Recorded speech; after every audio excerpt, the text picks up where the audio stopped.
તમારા ઘરમાં આ વસ્તુઓ ન રાખવી જોઈએ, નહીં તો જીવનભર રહેશો ગળી. નમસ્કાર, પ્રણામ મિત્રો. ઘણીવાર એવું બનતું હોય કે માણસ પૂર્વવશ થઈને આળસના કારણે કે પછી અતિ લોભના કારણે અમુક વસ્તુ ઘરમાં મૂકી રાખે છે, જેનાથી તે ઘરમાં પોતે જ બરબાદીને બોલાવતા હોય છે. ઘરની અંદર જો આ વસ્તુ હોય છે તો નિસંકોચ માતા લક્ષ્મી નારાજ થાય છે, સાથે સાથે બધા જ દેવ નારાજ થતા હોય છે. તમારા ઘરમાં ધન સંપત્તિ પાણીની જેમ વહેવા લાગશે. એટલા માટે અમુક વસ્તુ છે જે તમારા ઘરમાં ક્યારેય પણ ન રાખવી જોઈએ. ઘણીવાર એવું થતું હોય કે ઘણા બધા કાર્ય પૂર્ણ થવાના હોય કે પછી નાની મોટી ક્ષતિ આવવાથી એ કામ બગડી જતા હોય. તમારા સારા દિવસો ખરાબ દિવસોમાં પરિવર્તિત થવા લાગતા હોય તો આવા સમયે તમારે સચેત જાગૃત થઈ જવું જોઈએ. જો તમારી સાથે પણ આવું થાય છે તો તમારે તમારા ઘરની વસ્તુઓ ઉપર ધ્યાન આપવું જોઈએ કે આવું શા માટે થાય છે. કેમ તમારા કામમાં હંમેશા અંતિમ સમયે જ સંકટ આવે છે. જો તમે ધ્યાનથી એનું નિરાકરણ કરશો કે પછી જોશો તો તમને ખ્યાલ આવશે કે આ બધા પાછળ ઘરની સ્ત્રીનો સૌથી મોટો હાથ છે. મોટા ભાગની સ્ત્રીઓની આદત હોય છે કે તે ઘરની વસ્તુથી ખૂબ લગાવ કરી નાની મોટી ખરાબ કે સારી વસ્તુને ઘરમાંથી બહાર ન જવા દે. તે વસ્તુને ઘરમાં ગમે ત્યાં સાચવીને મૂકી રાખે. પરંતુ મિત્રો, તમારા ઘરની અંદર રહેલી એક જ વસ્તુ તમારા કામને અડચણરૂપ બનાવે છે. મિત્રો, આપણા શાસ્ત્રોમાં કહેવામાં આવ્યું છે કે 7 પેઢી ચાલે એટલું ધન પણ ખૂટતા વાર નથી લાગતી. એટલે આ ભૂલ તમે ના કરતા. એટલે હવે ધ્યાનથી સાંભળજો. આપણા વાસ્તુ શાસ્ત્ર અનુસાર ઘરમાં શું રાખવું જોઈએ અને શું ન રાખવું જોઈએ એ પણ જાણવું ખૂબ જરૂરી છે. ઘણીવાર વ્યક્તિનું ભાગ્ય બદલાઈ જતા હોય છે. ઘણીવાર ઘરમાં નાની વસ્તુ લાવવાથી વ્યક્તિની અંદર આપમેળે સકારાત્મક ઉર્જા આવી જાય. પછી તે કોઈ પણ કામ કરે તેમાં તેને સફળતા મળતી હોય. પરંતુ આજે આપણે જાણીશું કે ઘરમાં કઈ વસ્તુના લીધે બરબાદી આવે છે. એ પહેલા તમારાથી એક વિનંતી છે કે મિત્રો, વિડીયોને અંત સુધી જરૂરથી જોજો. અને તમે જો ચેનલ પર નવા હોય તો વિડીયોને એક લાઈક કરીને ચેનલને સબસ્ક્રાઇબ જરૂરથી કરી લેજો અને આ વિડીયો તમારા મિત્રો સાથે શેર જરૂરથી કરી દેજો અને કોમેન્ટમાં જય માં લક્ષ્મી જરૂરથી લખી દેજો. તો ચાલો હવે ધ્યાનથી સાંભળજો. આ વસ્તુને ક્યારેય પણ ઘરમાં ન રાખતા. આ બરબાદીને આમંત્રણ આપે છે, સાથે સાથે ઘરની અંદર નકારાત્મક શક્તિઓને પણ લઈ આવે છે. એટલા માટે તમારે તમારા ઘરની અંદર આ વસ્તુઓ ન રાખવી જોઈએ. સૌથી પહેલો છે તૂટેલા વાસણો. કાચના તૂટેલા વાસણ, ઇલેક્ટ્રિક વસ્તુઓ જે ખરાબ હોય, તૂટેલો ફર્નિચર, ખરાબ ઘડિયાળ કે પછી તૂટેલી સાવરણી, એવી ઘણી બધી વસ્તુઓ જો તમે ઘરની અંદર રાખો છો, તમારે ભૂલથી પણ ન રાખવી જોઈએ. આના કારણે ઘરની અંદર નકારાત્મક ઉર્જા ઉત્પન્ન થવા લાગે છે. ઘરના બધા જ લોકો ઉપર માનસિક તણાવ વધવા લાગે છે અને એ પણ માનવામાં આવે છે કે આનાથી વાસ્તુદોષ ઉત્પન્ન થાય છે અને સાથે સાથે રાહુ પણ આ વસ્તુઓથી ખૂબ આકર્ષિત થાય. રાહુનો તમારા જીવનમાં આકર્ષિત થવો એટલે સમજી લો કે સાક્ષાત લક્ષ્મી માતાને નારાજ કરવા.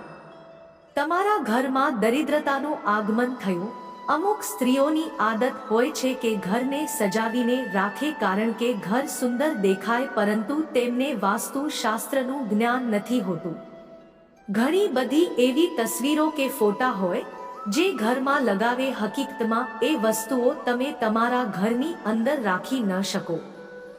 જેમ કે મહાભારતના યુદ્ધની કોઈ પણ તસવીર તમારા ઘરની અંદર ન રાખવી જોઈએ.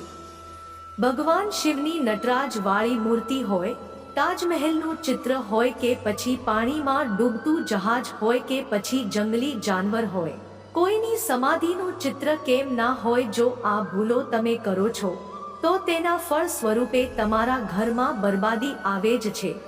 કારણ કે આવા ચિત્રો લગાવવાથી મનની અંદર ખરાબ પ્રભાવ પડે છે. સતત એ ચિત્ર જોવાથી તમારા મનમાં નકારાત્મક પ્રભાવ ઉત્પન્ન થવા લાગે છે. તમારા જીવનની અંદર સારી ઘટનાઓ થવાનું બંધ થઈ જાય છે। એટલા માટે કહેવામાં આવે છે કે મહાભારતના યુદ્ધનું ચિત્ર ભાઈ ભાઈ માટે ઝઘડાનું ચિત્ર છે, જે ઘરમાં રાખી શકાય નહીં। ભગવાન શિવે તાંડવ કરેલું એ સમયનું કોઈ ચિત્ર હોય એ તમારા ઘરની અંદર તાંડવ મચાવી શકે છે। આ તમારા વિનાશનું પ્રતીક છે। અને તેવી જ રીતે તાજમહેલ એક મોટું રહસ્ય છે, તેનાથી પણ તમારા વિચારો નકારાત્મક થવા લાગે છે। પાણીમાં ડૂબતું જહાજ તમારી કિસ્મત આગળ વધવા નથી દેતી અને તે તમારી કિસ્મતને ડૂબાડવાનો સંકેત આપે છે। એટલા માટે આ વસ્તુઓ તમારા ઘરમાં ન રાખવી જોઈએ। ત્યાર પછી મહિલાઓની આદત પણ ખૂબ ખરાબ છે। તેમને વસ્ત્રનો કપડાનો મોહ દૂર નથી થતો। પોતાના કપડાં પહેરવાના છોડી દે, પરંતુ તે પછી શું કરશે? તેના કપડાને સાચવીને મૂકી દેશે।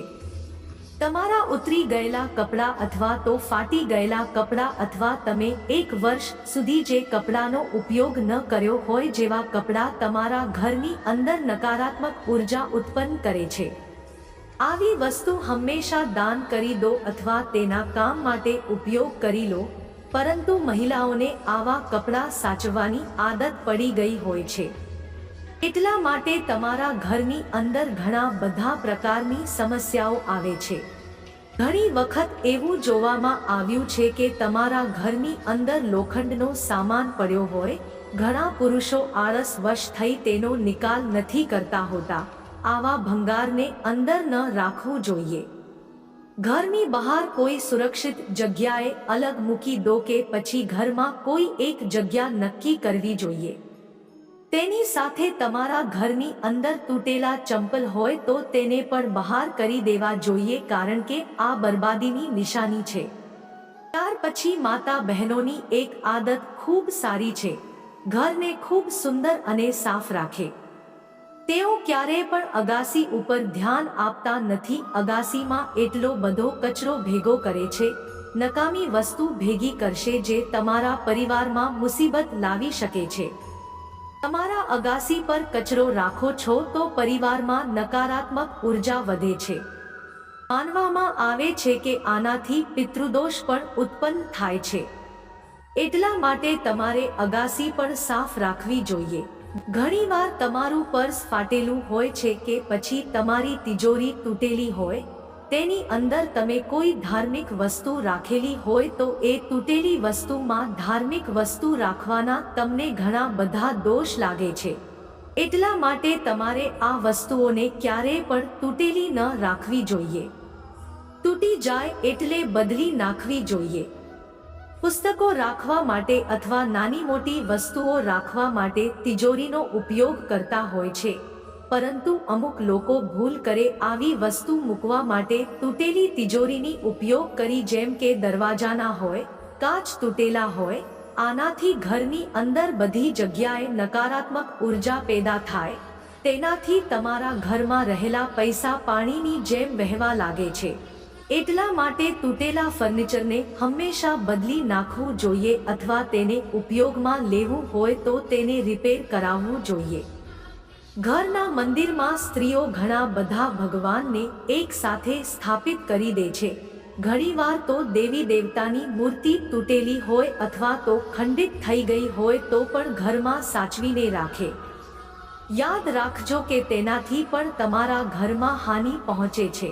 આવી વસ્તુને તરત જ નદીમાં પધરાવી દો અથવા તો પીપળાના ઝાડ નીચે રાખી દેવી જોઈએ કે પછી ઘરના તુલસી ક્યારા પાસે મૂકી દેવી જોઈએ અને સમયની અનુકૂળતા પ્રમાણે વહેતા જળમાં પધરાવી દેવી જોઈએ।